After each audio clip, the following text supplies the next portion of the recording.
suivant. Mais à propos, tâchez que Marton prenne un peu de goût pour vous. L'amour et moi, nous ferons le reste.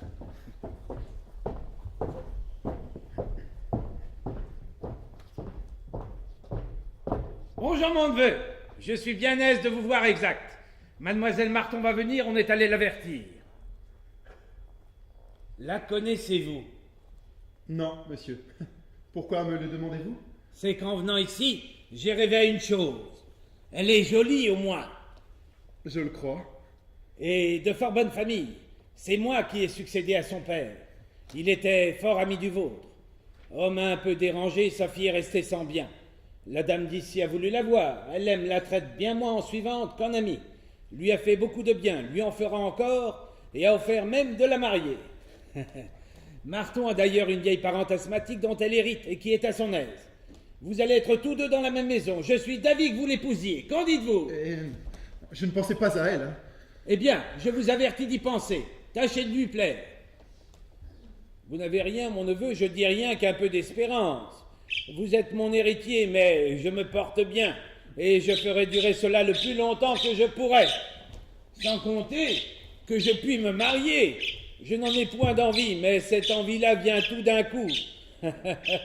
Il y a tant de minois qui vous la donnent. Avec une femme, on a des enfants, c'est la coutume. Auquel cas, serviteur au collatéral. Ainsi, mon neveu, prenez toujours vos petites précautions et vous mettez en état de vous passer de mon bien, que je vous destine aujourd'hui et que je vous ôterai demain peut-être. Vous avez raison, monsieur. Et c'est aussi à quoi je vais travailler. Je vous y exhorte. Voici mademoiselle Marton. Éloignez-vous de 2 pas pour me donner le temps de lui demander comment elle vous trouve.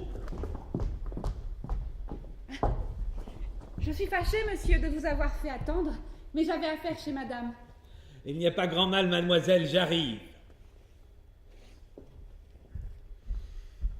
Que pensez-vous de ce grand garçon-là? Et par quelle raison, monsieur Rémy, faut-il que je vous le dise? C'est qu'il est mon neveu. Eh bien, ce neveu-là est bon à montrer. Il ne départ point la famille. Tout bon.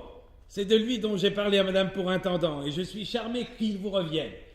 Il vous a déjà vu plus d'une fois chez moi quand vous y êtes venu. Vous en souvenez-vous? Non, je n'en ai point d'idée. On ne prend pas garde à tout. Savez-vous ce qu'il me dit la première fois qu'il vous vit? Quelle est cette jolie fille-là? Approchez, mon neveu. Mademoiselle, votre père et le sien s'aimaient beaucoup. Pourquoi les enfants ne s'aimeraient-ils pas?